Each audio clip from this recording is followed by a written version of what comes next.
I welcome you all in ID English classes.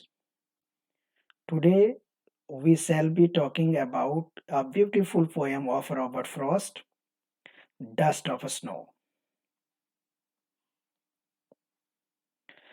Before reading this poem or knowing this poem, we must know about poet Robert Frost.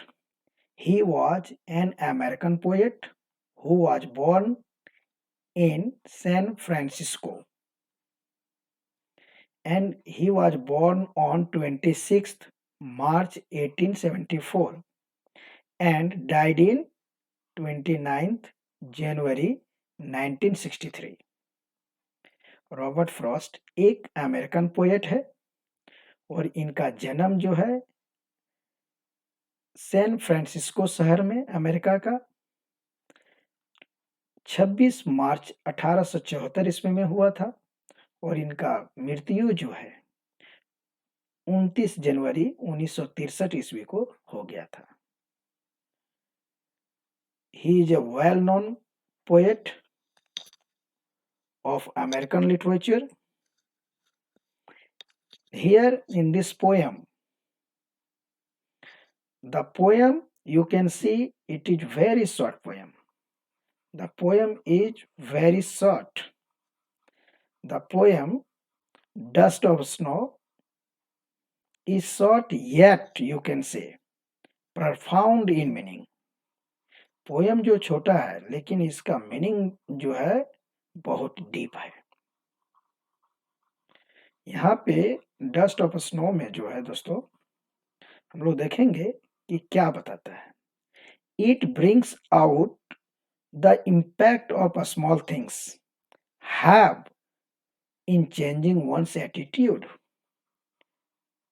आप भी अनुभव किए होंगे अपने जीवन में कि कभी कभी जो है हमें छोटी सी चीज जो है बहुत कुछ सिखा के चला जाता है। वही सब चीजों के बारे में यहाँ पे पोएट बता रहे हैं कि how one's mood can be changed through the small things, tiny things, small things. Okay, it brings out the impact of small things have in changing one's attitude. You know, the poet has used crow, hemlock tree, and dust of snow as symbols. That means the poet conveys the healing effect of nature on humans. हमने बताया कि कभी कभी nature जो है हमें बहुत कुछ जो है सिखाकर चला जाता है। तो पोएट यहाँ पे वही बताने की कोशिश की है। बिना समय गंवाए हम लोग इसके बारे में जानते हैं। फर्स्ट स्टेंजा आप देख सकते हैं, द वे अ क्रॉ सुक down on me the dust of snow from a hemlock tree. यहाँ पे कुछ जो है वर्ड्स आप लोग देखेंगे। सबसे पहले वे मीन्स क्या कर सकते हैं, तरीका, manner. Way means manner. And you know very well dust. Dust means very small particles, this is dust. लेकिन अगर डस्ट ऑफ स्नो अगर आप बात करेंगे, that means small white flakes falling on earth. And one more word, shook. So SHAKE, shake का verb to है, past form है shook, मतलब क्विक मूवमेंट जिसको बोल सकते हैं आप, है ना, क्विक मूवमेंट यानी ऊपर नीचे बाएं दाएं जो है हिल डोल करना। और साथ ही साथ एक वर्ड यहाँ पे देखेंगे आप, क्या है, हेमलॉक। हेमलॉक क्या होता है, एक पॉइजनस जो है, this is a poisonous, POISONOUS, poisonous plant. Okay, generally जो है इसमें जो फ्लावर्स होते हैं वह वाइट कलर्स के होते हैं। हम लोग अपने इर्द गिर्द जो है एक नाम सुने होंगे हिंदी में, धतूरा, तो उसी प्रकार से जो है यह होता है, एक पॉइजनस कह सकते हैं। कैसा प्लांट? Poisonous plant. मुझे लगता है इसमें जो वर्ड्स दिए गए हैं ये मैं समझाने की कोशिश किया हूँ कि इसका मीनिंग क्या है। अब यहाँ पे लिटरेरी मीनिंग थोड़ा हम लोग समझने की कोशिश करेंगे। एक्चुअली होता क्या है, इसको आप समझने की कोशिश करेंगे। मैं पूरा जो है पोएम को एक साथ डील करने की कोशिश करता हूँ। थोड़ा और भी देख लेते हैं हम लोग वर्ड जो है, ठीक है। क्या है कि नेक्स्ट स्टेंजा में, has given my heart a change of mood and saved some part of a day I had rued. यहाँ पे आप देखेंगे has given my heart, that means you can say has created impact on my heart, impact on my heart, HEART, heart. And one more thing, you might have seen mood. So what is mood? Means a state of mind, that is called mood. Next, you can say, if you see full sentence of this line you can say a change of mood. That means a change of mood means you can say a change in the present condition of mind, you can say. And saved, अच्छा है, आप लोग इसके मतलब जानते होंगे। saved मतलब saved from being wasted, you can say. And part means fraction. Part means what? Fraction, portion.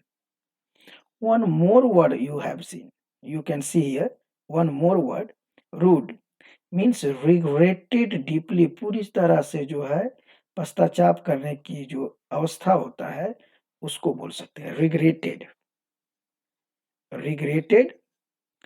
और किस प्रकार से? पूरी तरह से deeply, felt sad, you can say, lamented, whatever you can call it.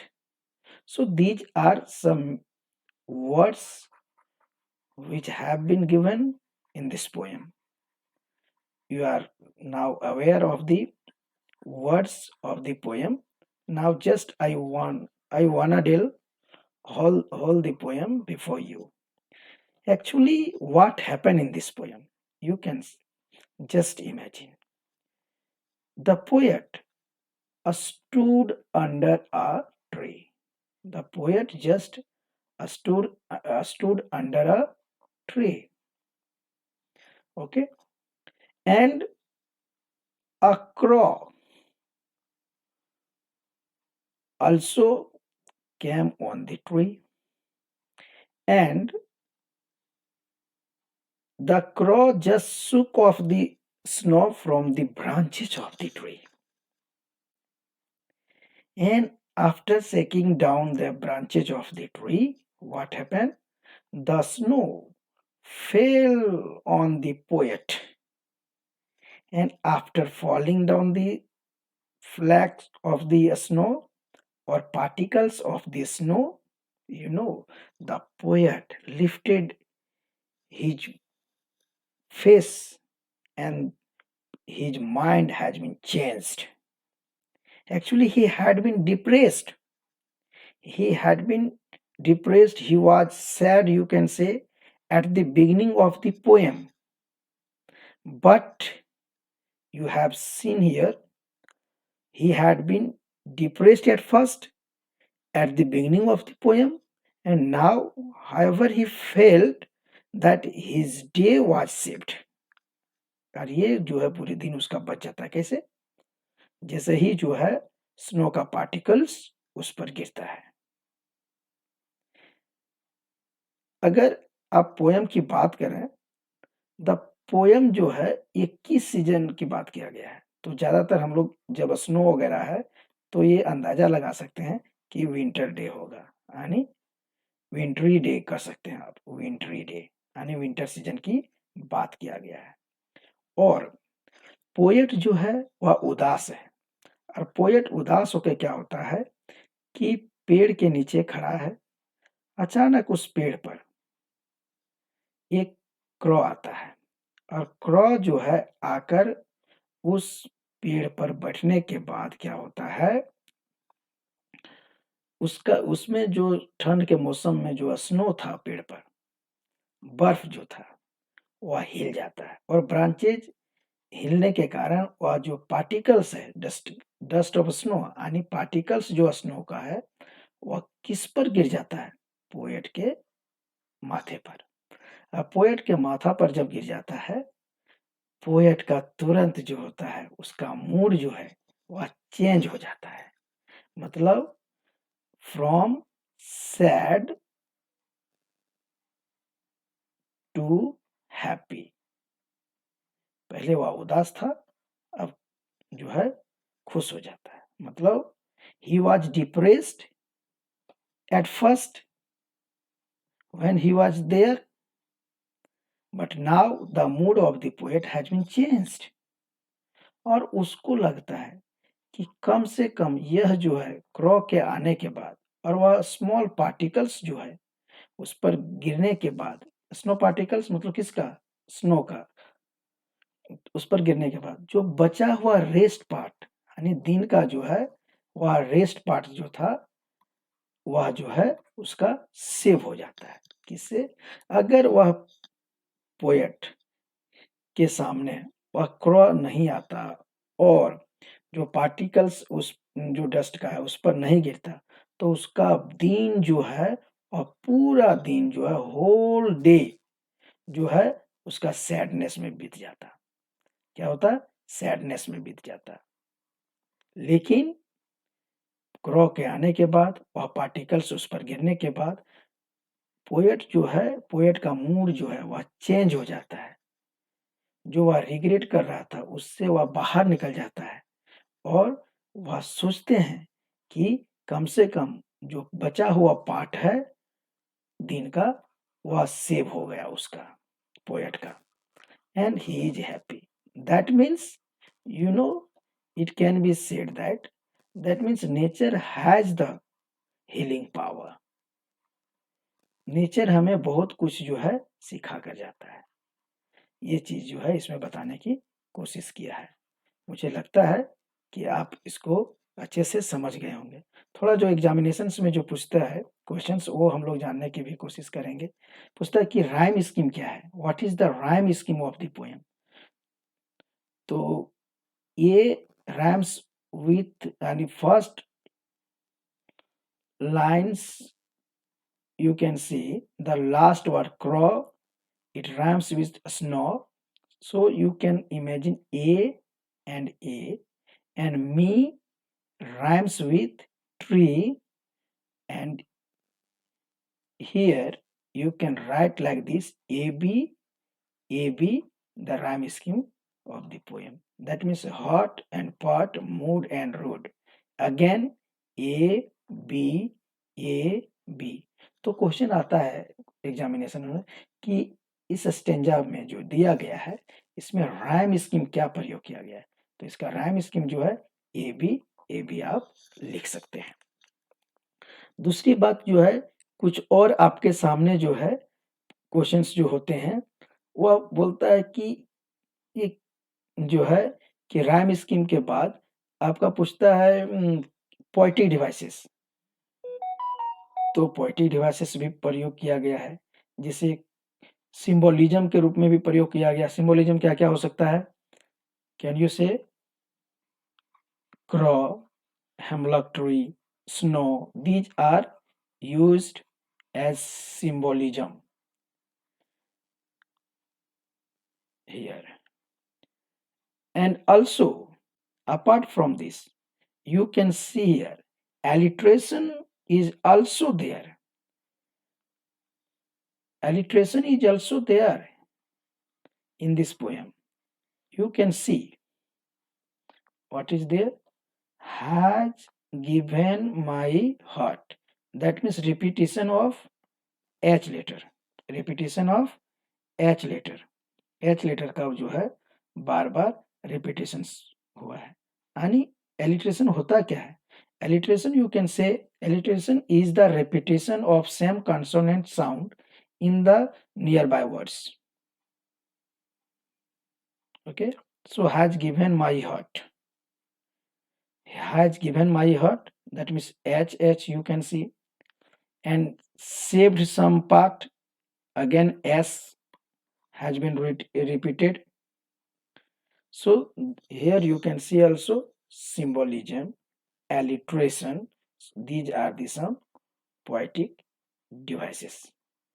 दोस्तों अभी तक अगर जो है चैनल को सब्सक्राइब नहीं किए हैं तो चैनल को सब्सक्राइब कर लें और बेल आइकन को जो है प्रेस कर दें ताकि जो है नए नए इस तरह के वीडियोज का जो है नोटिफिकेशन आपको मिलते रहे। और हाँ, लाइक और कमेंट करना ना भूलें और साथ ही साथ एक बार शेयर कर दें। Thank you. मिलते हैं हम लोग नेक्स्ट वीडियो में।